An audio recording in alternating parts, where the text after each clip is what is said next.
Puji Tuhan. Selamat pagi saudara sekalian. Ada rencana pada tanggal besok ini, yaitu tanggal 14 September, Jakarta kembali dikenakan PSBB penuh.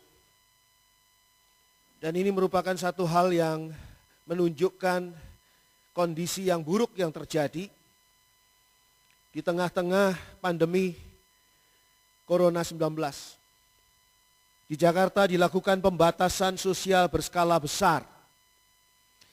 Puji Tuhan di Bandung, Bapak Wali Kota Bandung, Bapak Odet Daniel itu tidak memberlakukan PSBB bagi Kota Bandung, tetapi memberlakukan AKB yang ketat, yaitu adaptasi kebiasaan baru.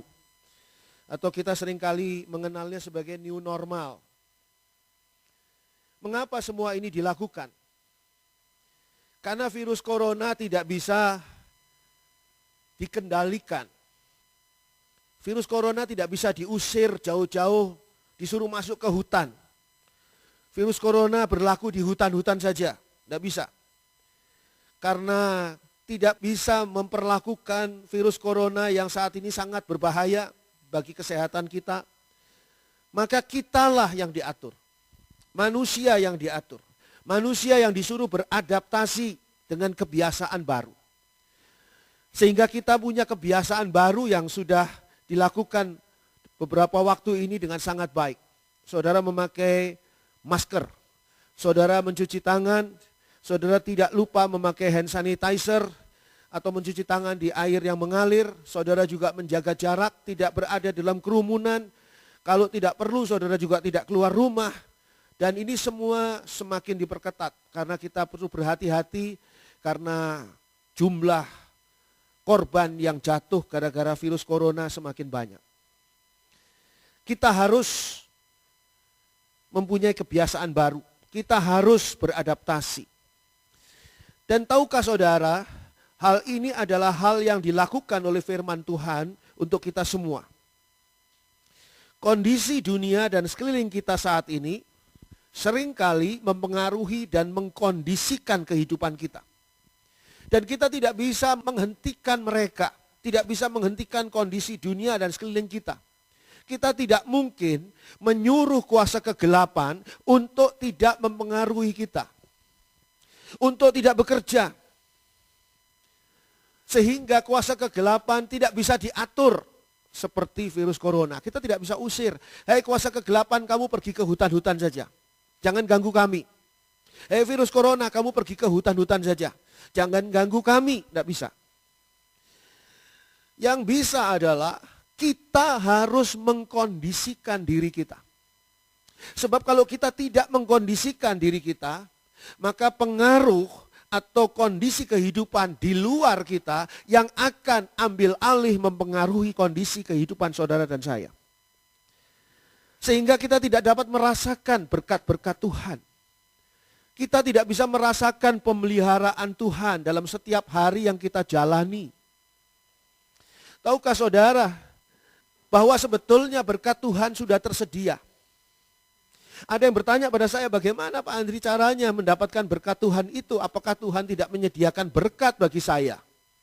Saya katakan berkat Tuhan itu seperti udara segar di pagi hari.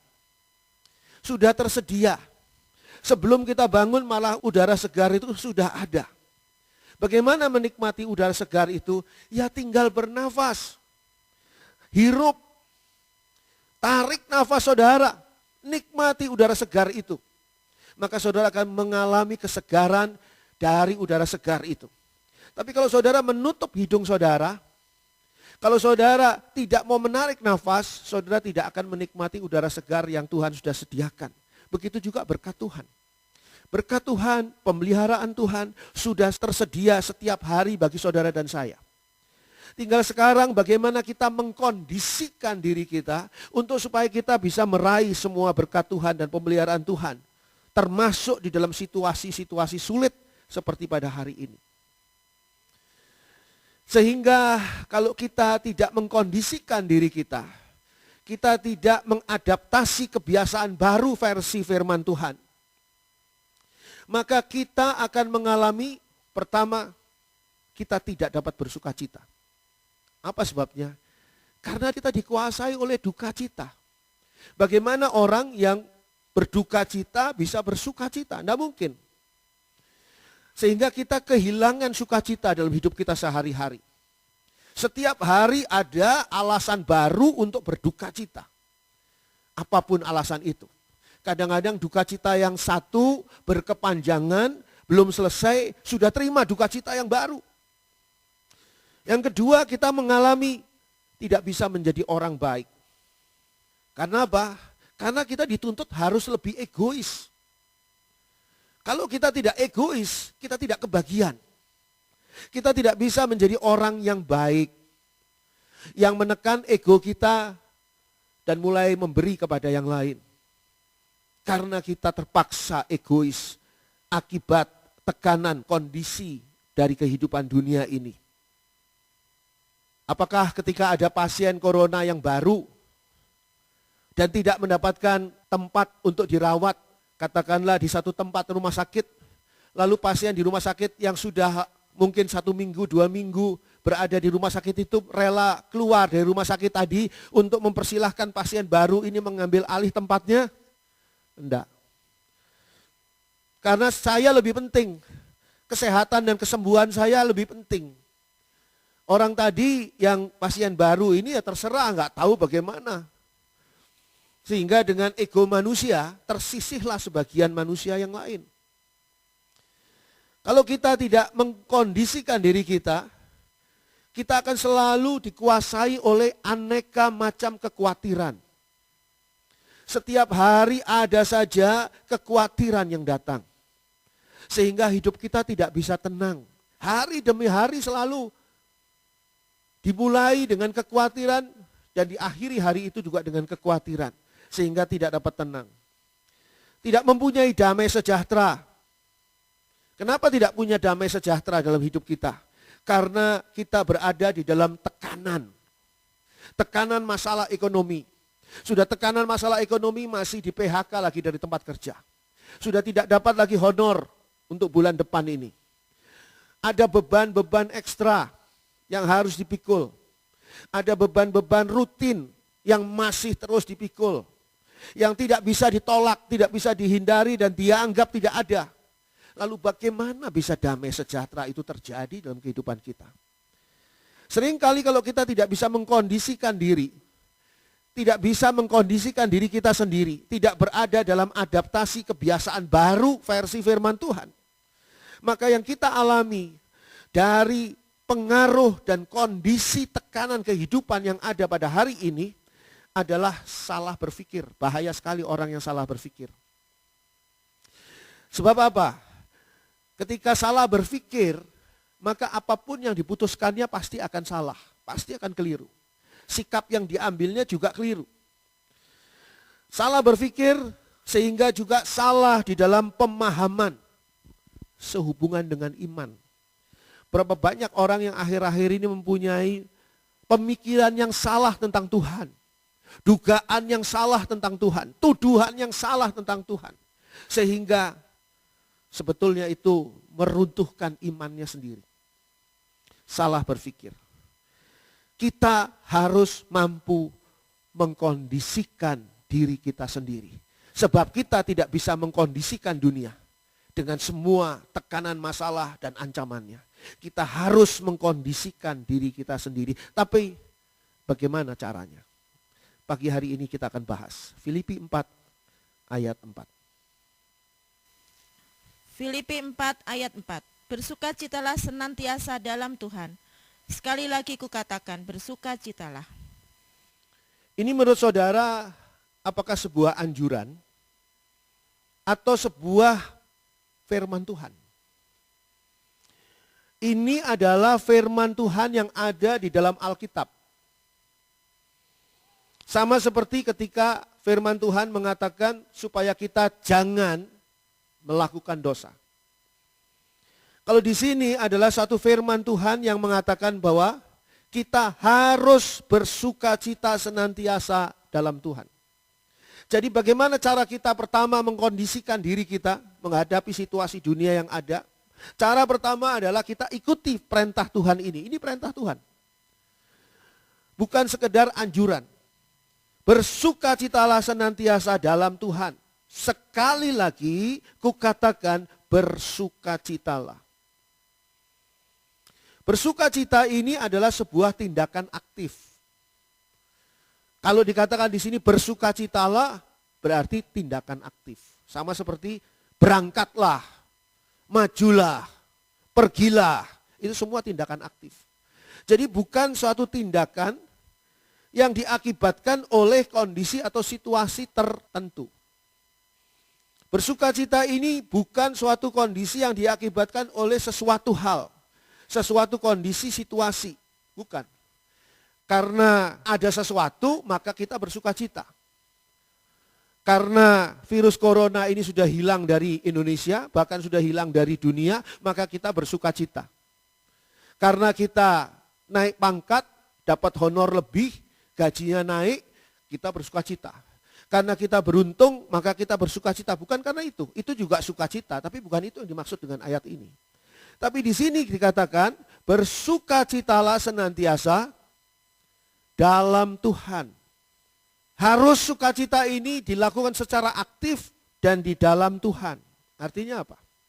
Artinya dengan pertolongan Tuhan. Bersukacita dengan pertolongan Tuhan. Karena Tuhan, kita tidak mampu bersukacita.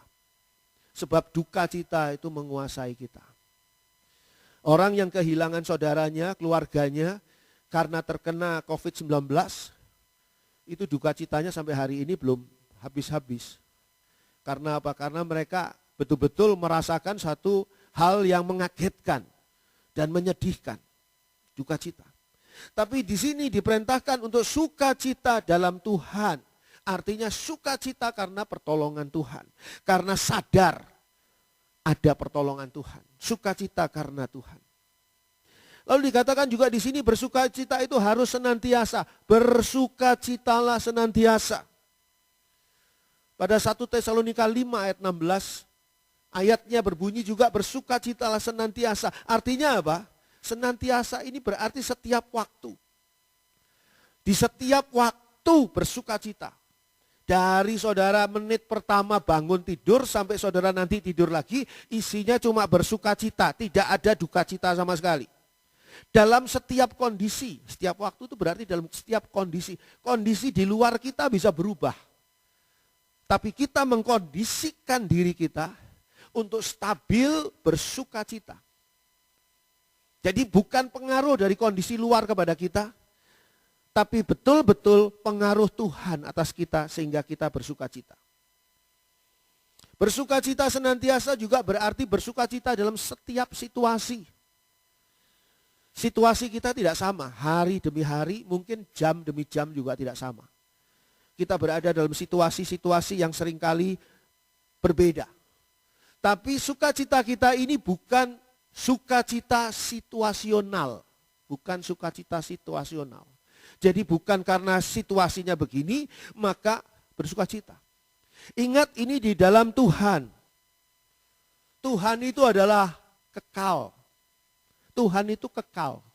Jadi kalau sukacita kita harus di dalam Tuhan, berarti sukacita kita ini harus sukacita yang kekal. Saudara harus punya sukacita yang kekal. Dan sukacita yang kekal tidak perlu ditunjukkan dengan wajah yang ketawa terus dan sebagainya. Nanti malah teman saudara kaget, takut.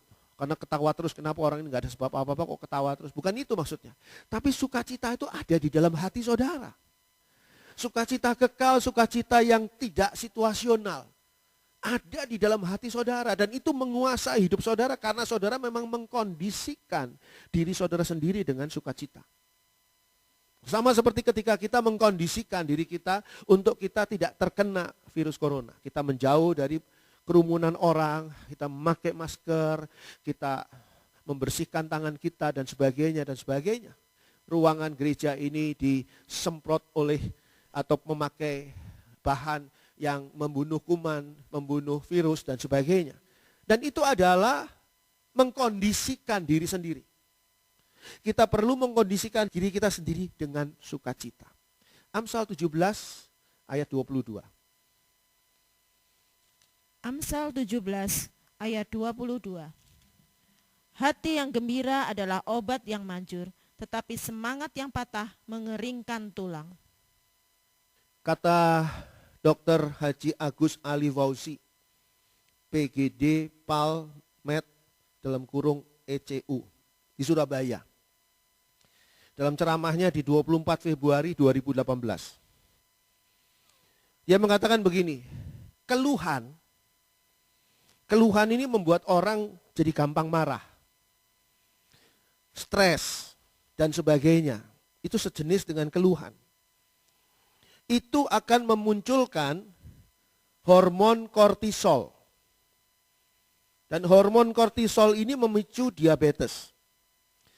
Memicu darah tinggi, kolesterol, sakit jantung, dan dikatakan di sana oleh beliau ini yang bukan orang Kristen, dikatakan hormon kortisol ini memakan tulang sehingga tulang bisa keropos. Saya tiba-tiba teringat dengan ayat ini, Amsal 17 ayat 22. Hati yang gembira adalah obat yang manjur, tetapi semangat yang patah mengeringkan tulang.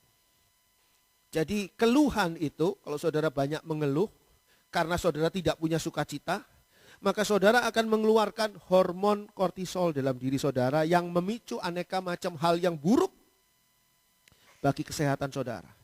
Tapi kalau bersyukur, itu membawa kegembiraan.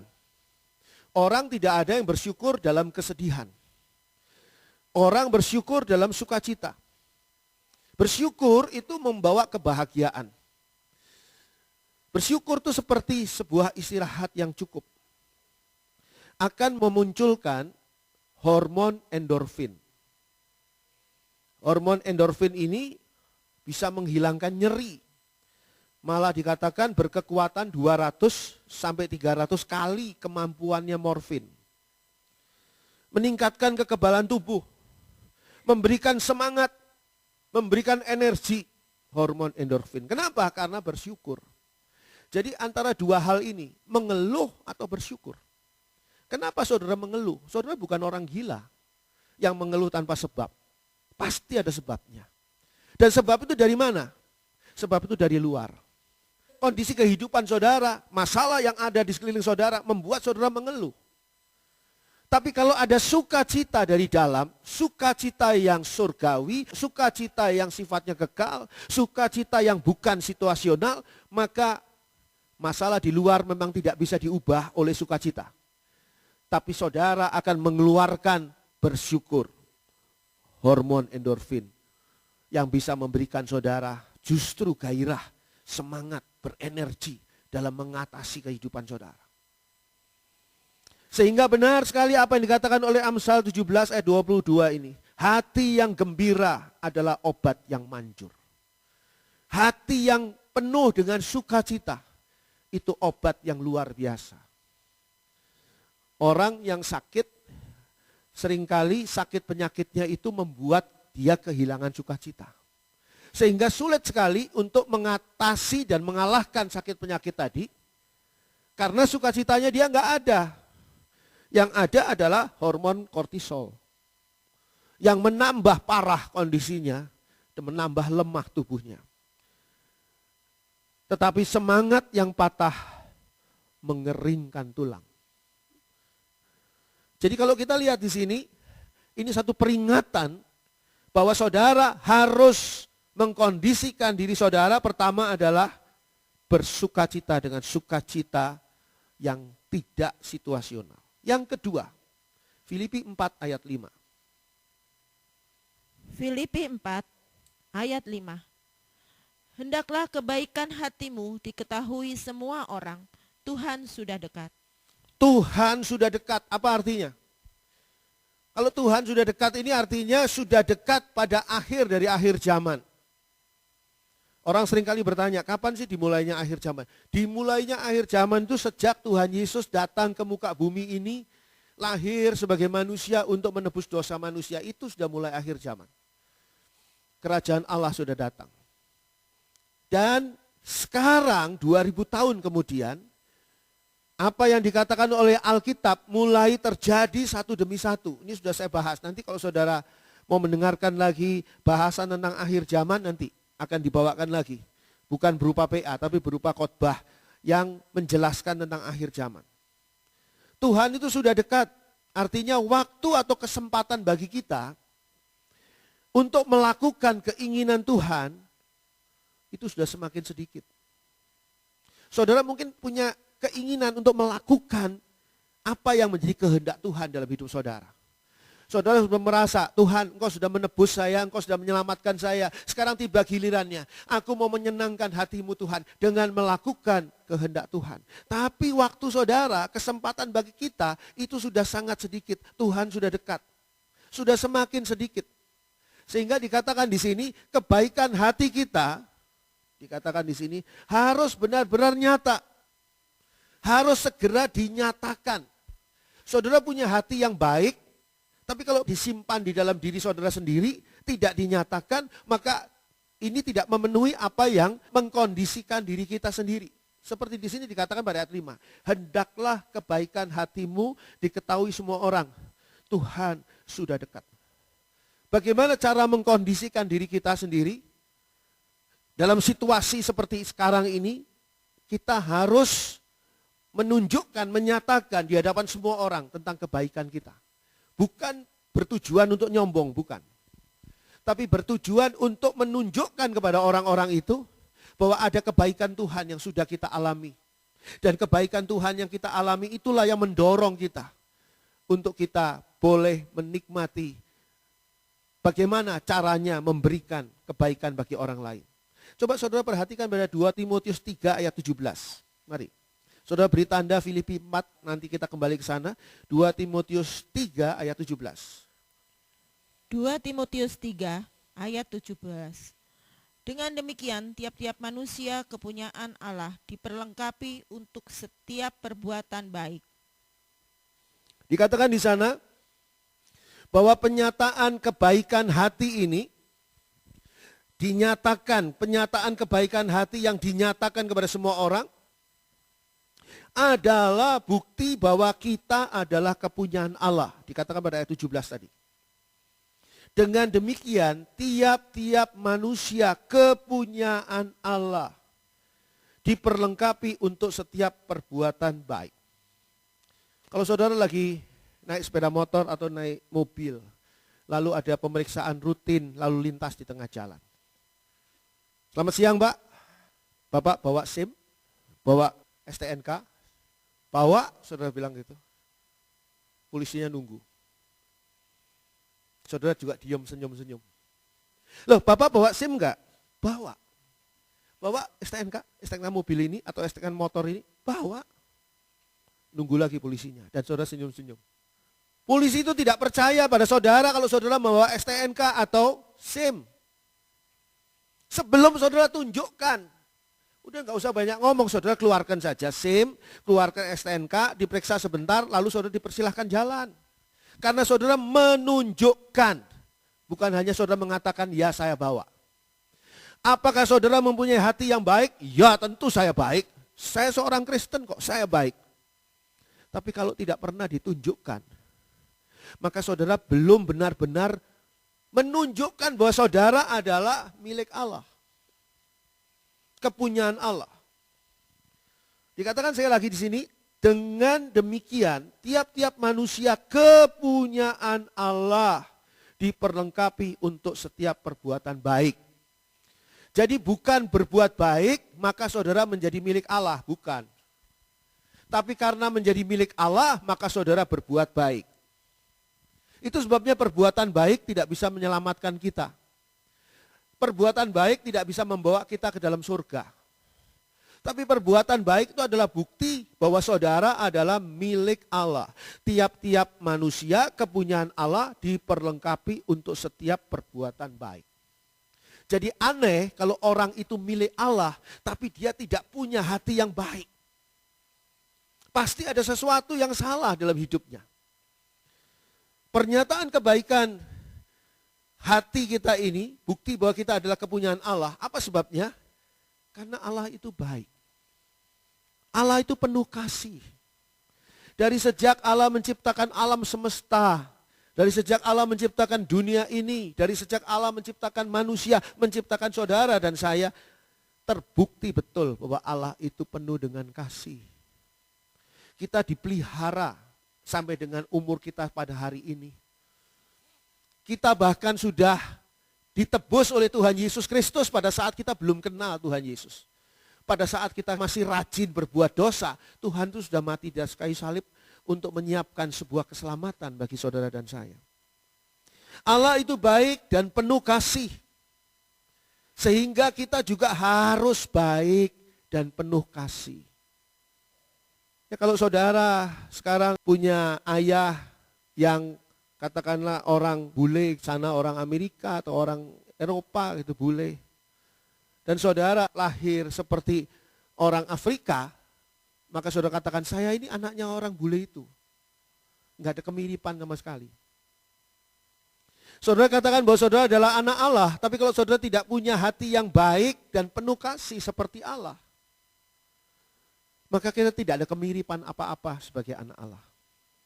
Hal kedua, kita harus mengkondisikan diri kita adalah menyatakan kebaikan hati kita kepada semua orang.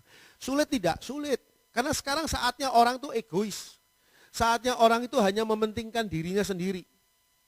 Bagaimana bisa berbuat baik? Orang itu mementingkan diri sendiri, rebutan. Apalagi nanti ketika seandainya kita harus mengalami kondisi di mana makanan sulit, banyak perusahaan-perusahaan yang tutup, banyak toko-toko yang tutup, bahkan pasar tutup, saudara kesulitan dalam membeli makanan, maka makanan cuma sedikit, orang pasti berebut. Dan di situ egonya orang yang akan berusaha mengambil untuk dirinya sendiri. Dan pada saat itu saudara harus berbuat baik. Sulit sekali. Kontroversial, melawan arus. Tapi itulah yang dikatakan oleh firman Tuhan supaya kita itu benar-benar mendapatkan berkat Tuhan yang sudah tersedia. Kita tidak dipengaruhi oleh hal luar, tapi kita mengkondisikan diri kita sendiri. Hal ketiga, Filipi 4 ayat yang ke-6. Filipi 4 ayat 6. Janganlah hendaknya kamu khawatir tentang apapun juga, tetapi nyatakanlah dalam segala hal keinginanmu kepada Allah dalam doa dan permohonan dengan ucapan syukur. Bagaimana mengkondisikan diri kita? Kondisikan diri kita sendiri untuk tidak khawatir. Padahal sekarang itu banyak sekali hal yang membuat kita khawatir loh. Kita tidak tahu apa yang harus kita lakukan di bulan depan. Apalagi tahun depan.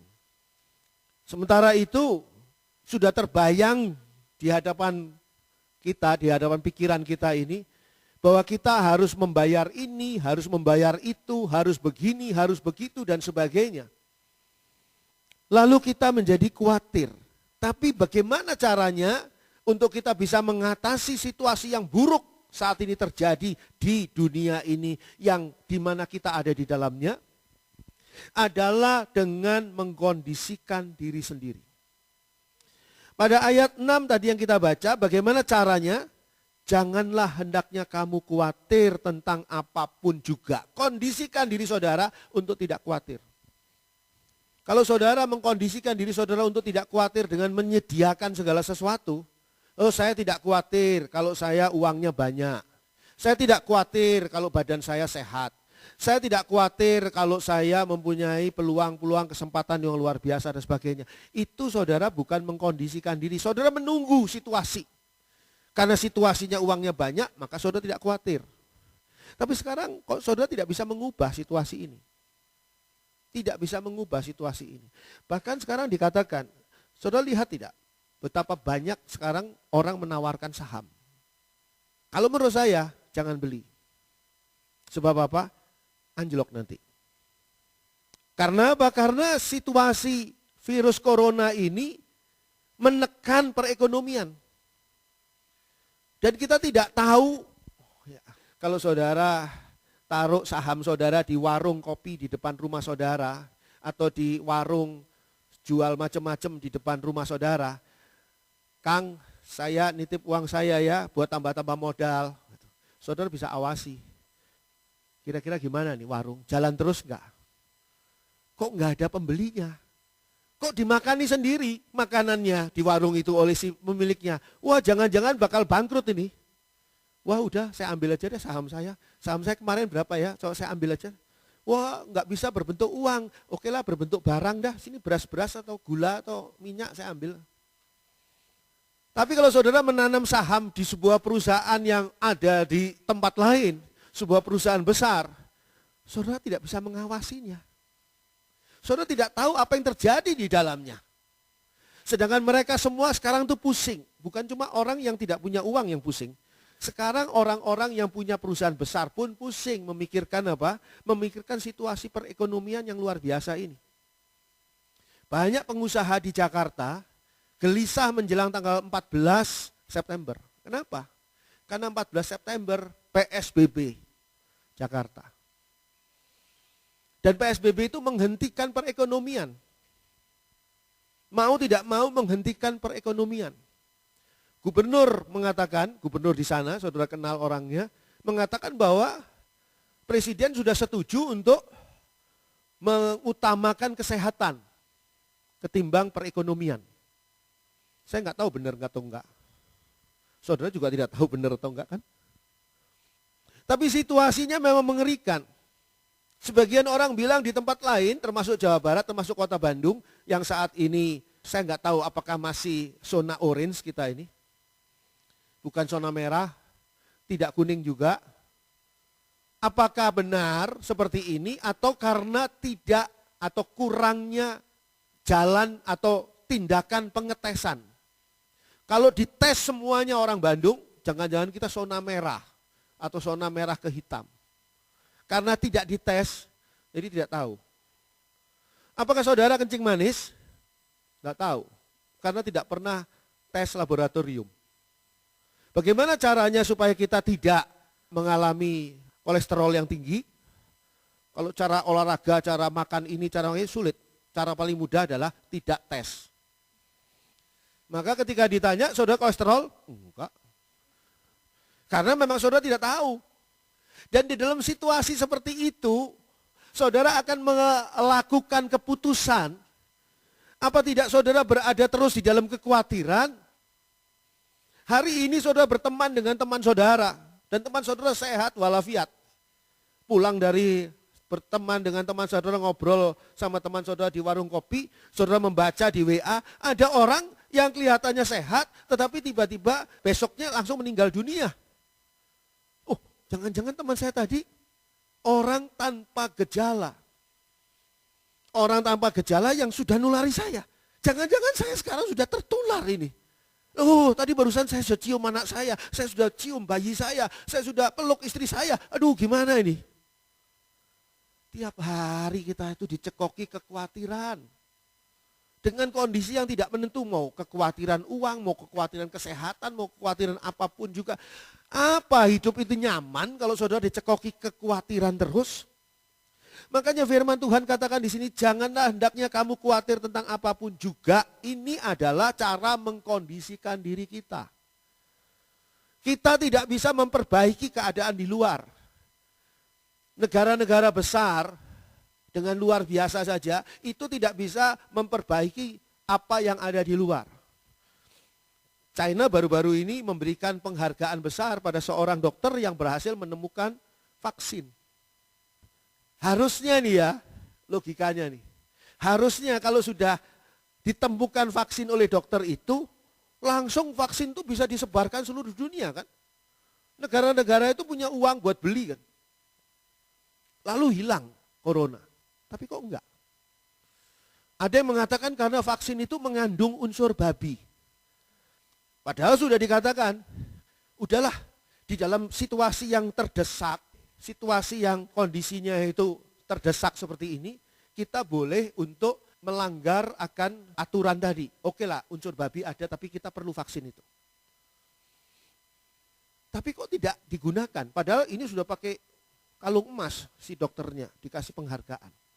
Saya yakin dokter itu menemukan hal yang luar biasa. Saya yakin, nggak mungkin enggak. Tapi pertanyaannya, apakah dengan begitu terus ada ketenangan atau masih ada kekhawatiran? Bagaimana caranya supaya tidak khawatir? Kondisikan diri saudara. Kondisikan diri saudara untuk tidak khawatir. Walaupun banyak hal yang berusaha memicu kekhawatiran kita. Caranya bagaimana mengkondisikan diri kita dengan tidak khawatir? Dikatakan di sini, dengan menyatakan dalam segala hal keinginan kita kepada Allah dalam doa, permohonan dengan ucapan syukur. Seringkali kita khawatir, kekhawatiran itu terjadi karena ada kemungkinan keinginan kita itu tidak terpenuhi, maka kita khawatir. Saudara ujian, saudara khawatir tidak lulus. Karena apa? Karena ada kemungkinan keinginan saya lulus itu tidak terpenuhi. Jadi saya khawatir tidak lulus. Teman saudara tidak ujian. Dia tidak khawatir tidak lulus. Karena tidak ada keinginan apa-apa. Kamu ingin lulus ya? Oh enggak, saya enggak ikut ujian kok. Sekolah aja saya enggak ikut. Ya sudah, dia enggak khawatir apa-apa. Tapi karena saudara ada keinginan, di mana keinginan itu khawatir atau ada kemungkinan tidak terpenuhi, maka saudara merasa khawatir. Itu sebabnya dikatakan di sini, kita harus mengondisikan diri kita sendiri agar tidak khawatir. Caranya bagaimana? Nyatakanlah dalam segala hal keinginanmu kepada Allah dalam doa dan permohonan. Jangan lupa disertai dengan ucapan syukur, hormon endorfin. Bersyukurnya itu bukan bersyukur kaleng-kaleng, bukan bersyukur ecek-ecek. Bersyukurnya benar-benar bersyukur, Tuhan, aku beruntung di tengah dunia yang corona ini, hidupku ada di dalam tangan-Mu ya Tuhan. Aku beruntung, terima kasih Tuhan. Itu hormon endorfin keluar. Dan membuat hidup saudara punya kekebalan tubuh meningkat, semangat, dan saudara punya gairah, energi dalam hidup saudara. Seperti saudara memakan morfin, bahkan ini 200-300 kali lebih hebat dari kemampuan morfin katanya. Jadi kalau kita lihat di sini, Tuhan sebetulnya memberikan kepada kita cara-cara. Cara-cara bagaimana caranya supaya kita bisa mengkondisikan diri kita mengatasi itu semua. Saudara tidak bisa katakan, hei hujan berhenti. Kalau saudara mau pergi, pakailah payung. Itu namanya mengkondisikan diri saudara sendiri. Pakai jas hujan, pakai payung. Panggil kekasih, peluk. Dia meluk kita, kan enak jadinya kan. Saudara jalan di tengah hujan pun tidak masalah kan. Gak bisa saudara teriaki dan marah-marah pada hujan. Kenapa sih saya mau pergi ke hujan? Gak bisa. Itu menghabiskan energi saudara. Dan itu akan mengeluarkan hormon kortisol yang merugikan diri saudara sendiri. Mendingan saudara pakai payung. I walk in the rain by your side. Itu kan mesra banget itu. Film-film Korea, film-film sinetron Indonesia selalu pakai hujan. Supaya membuat hati kita lebih terharu gitu kan. Pada hujan setempat kalau lihat pembuatannya. Itu caranya kita mengkondisikan diri kita. Tuhan mau dan Tuhan ajarkan firman Tuhan ini. Jangan pilih kutuk, pilihlah berkat. Saudara bertanya, iya Tuhan, saya orang waras, tidak akan saya memilih kutuk, saya pasti memilih berkat. Tapi saya nggak tahu caranya. Ya Tuhan ajarkan di sini, caranya kondisikan dirimu. Kondisikan dirimu sendiri, supaya saudara dan saya bisa mendapatkan berkat yang sudah tersedia, bukan akan diberi loh oleh Tuhan. Saya bertanya pada saudara, keselamatan itu sudah ada atau baru akan ada? Keselamatan yang Tuhan janjikan itu sudah ada atau baru akan ada? Sudah ada, 2000 tahun yang lalu Tuhan Yesus mati di atas kayu salib dan siapa yang percaya kepadanya akan selamat kok. Sudah ada. Tapi kita tidak akan meraihnya kalau kita tidak mengkondisikan diri kita untuk hidup di dalam iman kepada Tuhan Yesus dan berjalan dalam terang firman Tuhan. Udara ini sudah ada, tapi kalau kita tidak mau tarik nafas, menghisapnya, maka kita akan mati dalam kondisi kekurangan oksigen. Saya pernah berkata kepada satpam di toko buku Kristen, Immanuel di Jakarta. Pak, Bapak gereja mana Pak? Orangnya tinggi besar, gagah serem. Dia bilang, maaf Pak, saya bukan Kristen. Hah? Saya bilang saya kaget betul. Saya betul-betul kaget. Bukan Kristen. Kenapa Pak, kok Bapak kaget?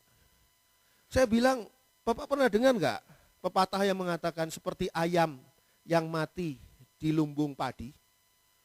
Itu saya bahasa Indonesia, saya memang dapat 10 itu. Apa artinya itu Pak? Artinya adalah ayam itu enggak mungkin mati karena dia berada di lumbung padi.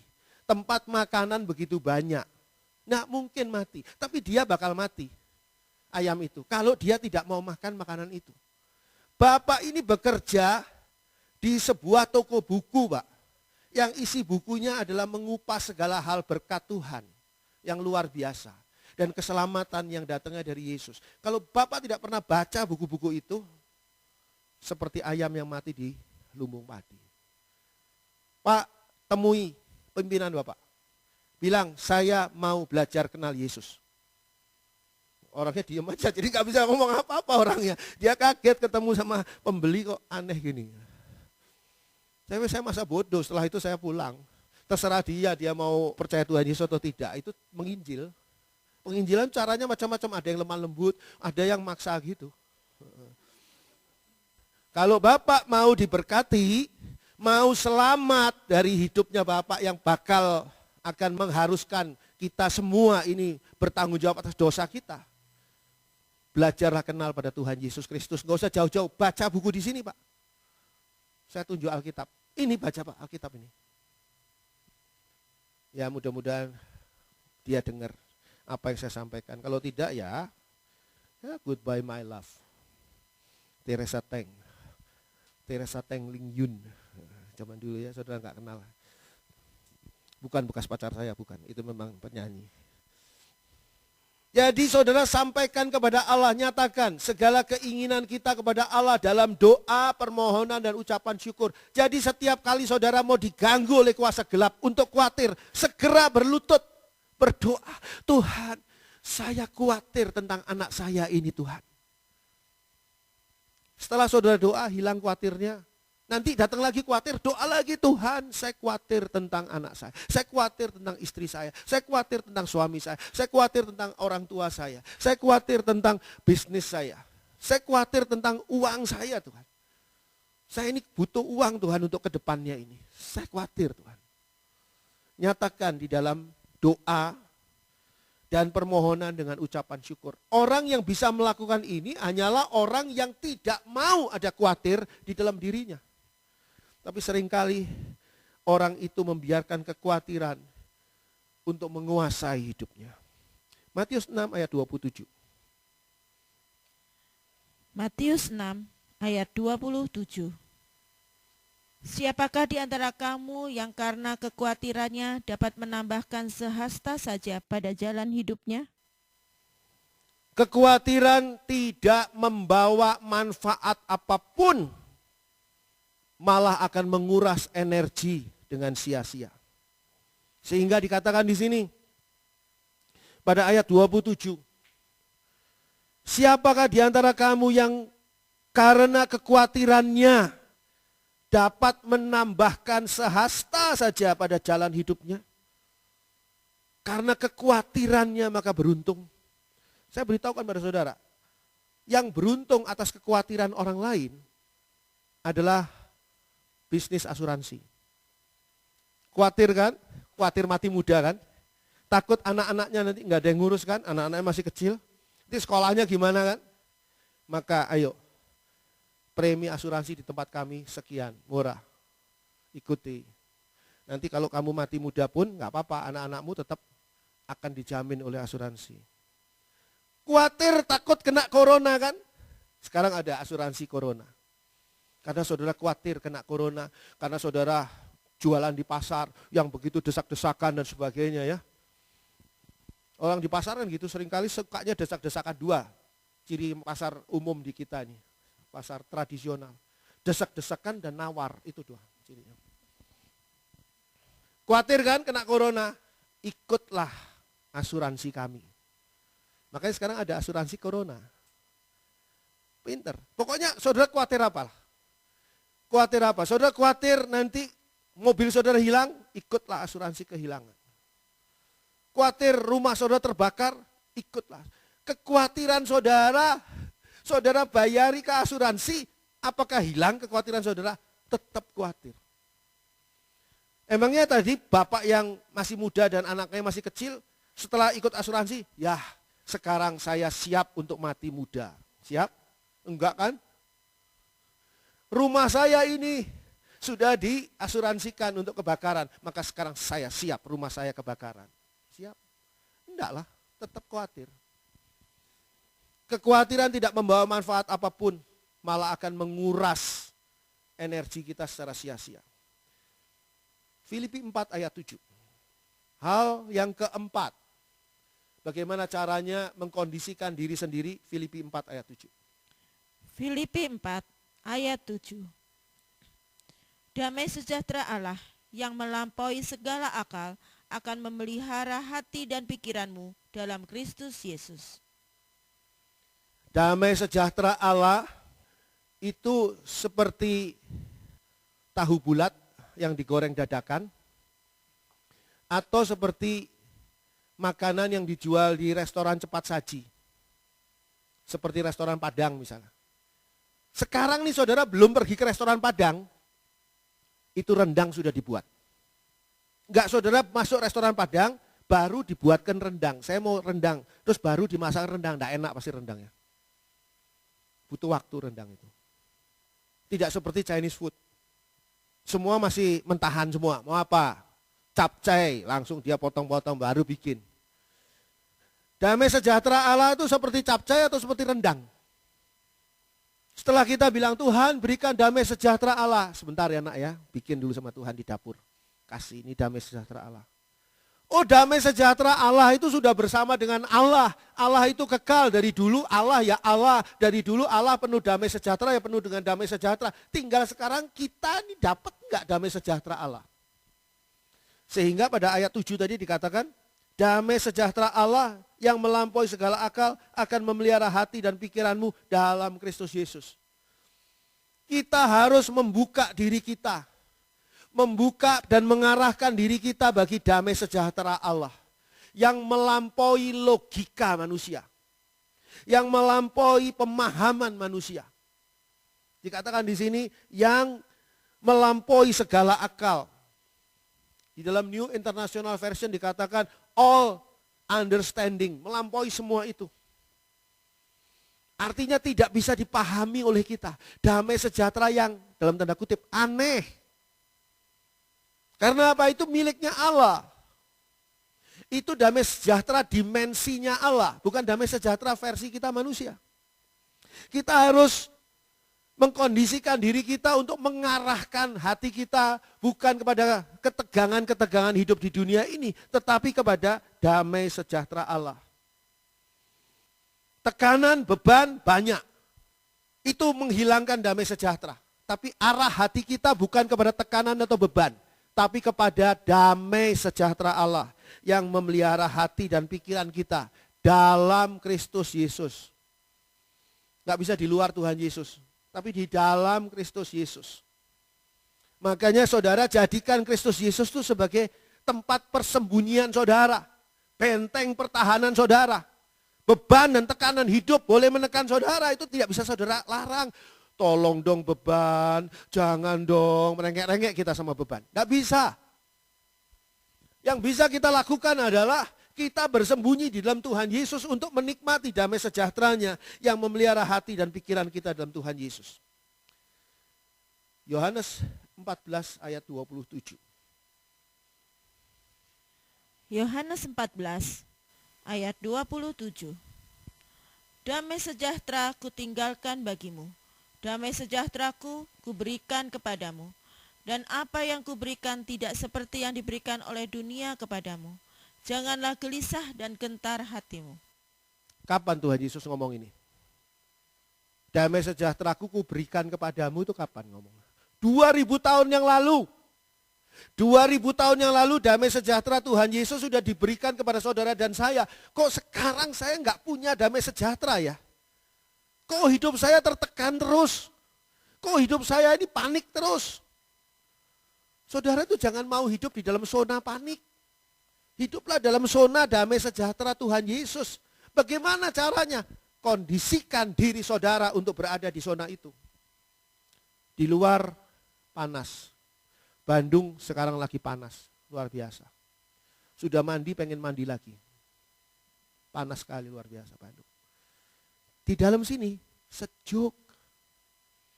Malah kalau sungguh-sungguh AC-nya dinyalakan semua dengan full, mungkin saudara kedinginan. Bagaimana caranya saudara mengkondisikan diri saudara supaya tidak kepanasan? Ya jangan di luar, di dalam sini. Saudara akan mengalami kesejukan yang luar biasa, yang nyaman. Sehingga kalau saudara perhatikan di sini, bukan Tuhan tidak sayang pada kita. Kita yang nggak ngerti harus bagaimana. Saudara keluar dan di luar panas, saudara ngeluh. Wah Andri, kok panas banget ya. Aduh, dulu pas saya ke gereja, itu kok sejuk, sekarang kok panas. Ya karena kamu masih di tempat parkir. Tempat parkir nggak dikasih AC. Tuhan Yesus sudah memberikan damai sejahteranya kepada kita. Dikatakan di sana, bukan seperti damai sejahtera dunia. Kenapa?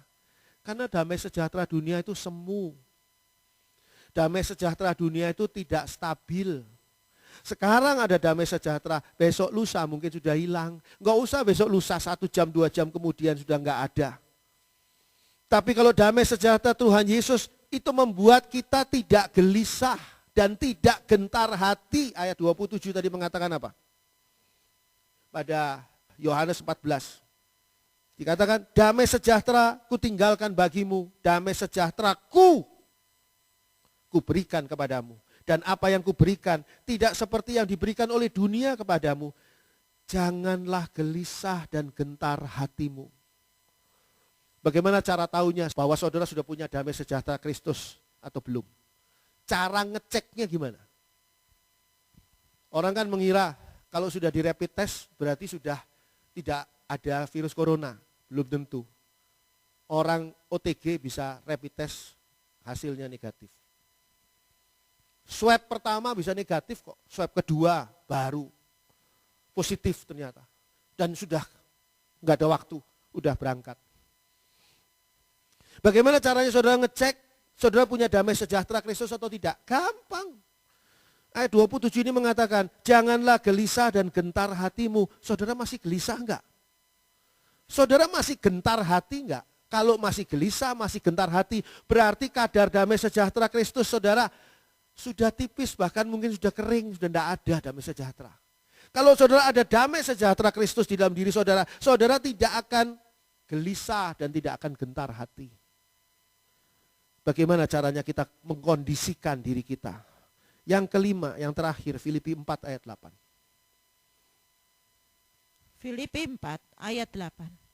Jadi akhirnya saudara-saudara, semua yang benar, semua yang mulia, semua yang adil, semua yang suci, semua yang manis, semua yang sedap didengar, semua yang disebut kebajikan dan patut dipuji, pikirkanlah semuanya itu. Bagaimana caranya kita mengkondisikan diri kita sendiri? Pertama adalah bersukacita senantiasa di dalam Tuhan. Yang kedua adalah nyatakanlah kebaikan hati saudara. Tuhan sudah dekat. Yang ketiga adalah jangan khawatir, tapi nyatakan segala keinginan kita kepada Allah dalam doa, permohonan dengan ucapan syukur. Yang keempat adalah arahkanlah dan bukalah diri kita bagi damai sejahtera Allah. Yang kelima adalah kondisikan diri kita sendiri dengan mengisi pikiran. Pikiran itu seperti laci lemari saudara. Kalau saudara isi uang, ya isinya nanti kalau saudara buka lagi, isinya uang. Kalau saudara isinya di situ itu adalah sabu-sabu, ganja dan sebagainya, sebentar lagi polisi datang narik laci saudara, ya kena saudara. Tergantung saudara ngisinya apa. Saudara tidak bisa bilang, nggak tahu saya tadi kemarin lihat laci saya kosong, sekarang kok ada ganjanya ya, saya tidak tahu, tidak bisa. Kalau uang, oh iya itu uang saya. Kalau ganja, oh bukan barang saya. Tidak bisa. Tergantung kita mengisinya. Sekarang isilah pikiran saudara. Nah, sekarang nih caranya mengkondisikan diri sendiri. Seringkali kita itu ya dijegal oleh siapa? Oleh pikiran kita sendiri. Bukan orang lain yang jegal kita. Pikiran kita sendiri yang menjegal kita sehingga kita salah langkah dan kita jatuh. Kondisikan diri sendiri dengan mengisi pikiran kita pakai apa? Pertama adalah yang benar. Segala sesuatu yang tidak benar saudara buangi. Dalam New International Version dikatakan true. Artinya yang sejati, yang nyata. Yang hoax, buang. Tapi yang benar. Hoax nanti membuat saudara gosip. Kalau istilah bahasa Arabnya gibah. Jangan. Saudara harusnya mikir yang benar. Yang kedua adalah yang mulia. Segala yang mulia, jangan yang rendahan, yang kampungan yang saudara pikir. Segala yang tidak patut saudara pikirkan. Saudara itu anak raja. Berpikirlah sebagai anak raja, pikir yang mulia.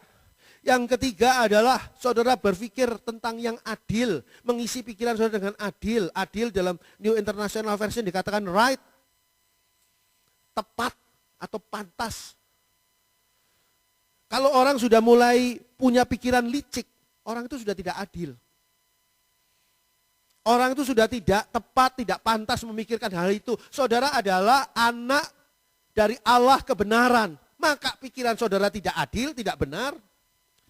Yang keempat adalah isi dengan suci, yang segala yang suci. Dalam New International Version dikatakan pure, artinya yang murni. Jangan yang banyak embel-embel. Kadang-kadang orang yang punya pikiran jelimet itu sudah punya strategi-strategi macam-macam di baliknya yang sudah tidak benar. Isilah dengan yang manis. New International Version mengatakan lovely. Sesuatu yang menyenangkan. Kenapa seringkali hati kita tidak senang? Karena pikiran kita diisi dengan sesuatu yang tidak menyenangkan. Ada teman saya, ketika saya tawari film ini, film itu, dia bilang, saya nggak mau nonton itu. Kenapa? Film itu horor, setan-setan horor dan pembunuhan sadis. Saya nggak mau ngeri-ngeri begitu. Oke, saya tawari drama-drama sedih. Nggak mau saya, nanti saya sedih, saya nangis, hidup aja saya sudah sedih, ini sekarang sedih lagi nonton film. Jadi kamu mau nontonnya apa? Ya yang gembira-gembira. Saya tawari filmnya Dono Indro Kasino, seneng dia. Filmnya Mr. Bean, seneng dia. Nah film tuh kayak gini loh, bikin orang gembira. Loh, saya pikir-pikir ada benernya juga loh. Tergantung pikiran kita gimana nih. Kita isi dengan apa? Segala yang manis, lovely, yang menyenangkan. Yang sedap didengar. Yang sedap didengar nanti kalau di dalam New International Version dikatakan admirable. Admirable ini artinya terpuji atau mengagumkan. Sesuatu hal yang mengagumkan ini mendorong kita untuk bertindak lebih baik dari kemarin. Mendorong motivasi kita. Yang ketujuh adalah yang disebut kebajikan. New International Version mengatakan excellent. Yang unggul, yang baik sekali. Selalu memikirkan hal-hal yang baik sekali, yang unggul, sesuatu yang sifatnya kebajikan. Yang terakhir di sana, masukkan di dalam pikiran kita segala sesuatu yang patut dipuji. Praiseworthy, patut dipuji, hal-hal yang terpuji.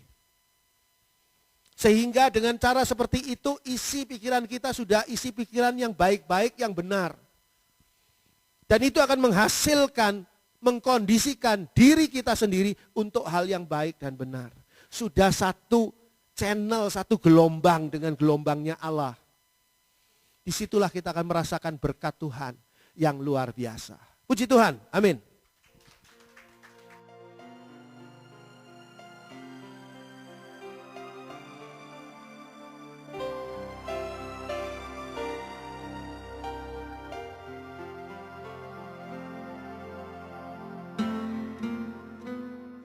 Bapa di dalam surga, kami mau melanjutkan hidup kami. Tapi kami tidak mau melanjutkan hidup kami di dalam kebodohan kami. Kami sekarang tahu bahwa kami harus mengkondisikan diri kami sedemikian rupa selaras dengan firman Tuhan, sehingga hidup kami dipegang erat oleh tangan Tuhan Yesus Kristus. Kami boleh hidup senantiasa berada di dalam kasih Kristus. Kami boleh senantiasa hidup karena kemurahan Bapa yang luar biasa yang sudah tersedia bagi kami. Terima kasih Bapa untuk firman Tuhan. Terima kasih Bapa karena Tuhan ajari kami untuk kami mengkondisikan diri kami hari ini dengan cara yang benar sesuai dengan firman Tuhan. Kami mengucap syukur untuk kemurahan-Mu yang luar biasa. Tuhan tetap berkati seluruh jemaat, para aktivis, para pengerja, para diaken, bahkan para hamba Tuhan di GPKDI Tabernakel Kasih. Tuhan berkati. Tuhan singkirkan semua kemungkinan-kemungkinan yang buruk yang terjadi pada kami. Tuhan lindungi kami dari virus corona. Tuhan sendiri yang menolong perekonomian dan keuangan kami. Dan kami mau serahkan hidup kami berada di dalam pemeliharaan Tuhan, sehingga kami boleh hidup senantiasa di dalam damai sejahtera dan sukacita yang datangnya dari Allah. Terima kasih Bapa. Kami mengucap syukur. Tuhan berkati gereja ini. Tuhan berjalankan terus Tuhan. Jalankan terus kasih karunia-Mu atas kami semua. Kami mengucap syukur. Terima kasih Tuhan. Kami juga berdoa bagi saudara-saudara kami yang lain yang tidak bisa hadir pada hari ini. Saudara-saudara kami yang mengikuti melalui YouTube channel, Tuhan berkati mereka. Tuhan juga lindungi mereka dari virus corona.